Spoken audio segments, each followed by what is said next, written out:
qua, siamo al Centro Sperimentale Poi di Tramontana, stiamo lavorando per il 7-8 giugno, stiamo preparando tutte le prove, le piantine per le prove sperimentali.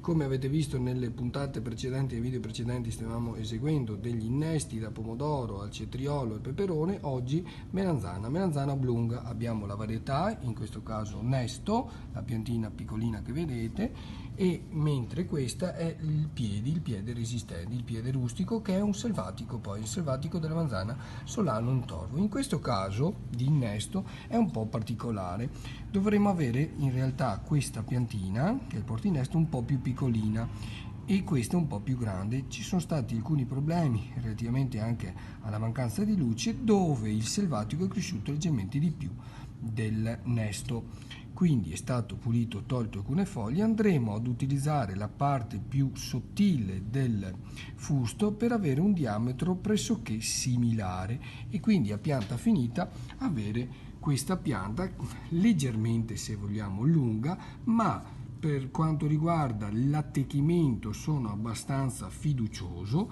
Il problema nascerà poi in serra, perché il selvatico Solanum torvo ha due grossi difetti. Una a livello di vivaio, che bisogna seminare quasi un mese prima del nesto, ok, per avere una pianta diciamo di pari diametro del fusto. Due, però, quando lui inizia ad affrancarsi, soprattutto in serra, questa piantona non si ferma più e si vede, poi si vedremo successivamente, l'apparato radicale quanto si svilupperà.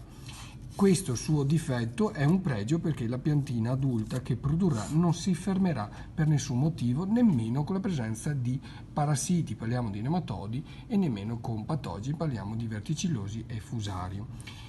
La difficoltà della pianta sarà quella di monitorare i ricacci che cresceranno sotto nel piede, che sono quelli che a noi non interessa la parte sopra, che è la parte che ci interessa per i frutti.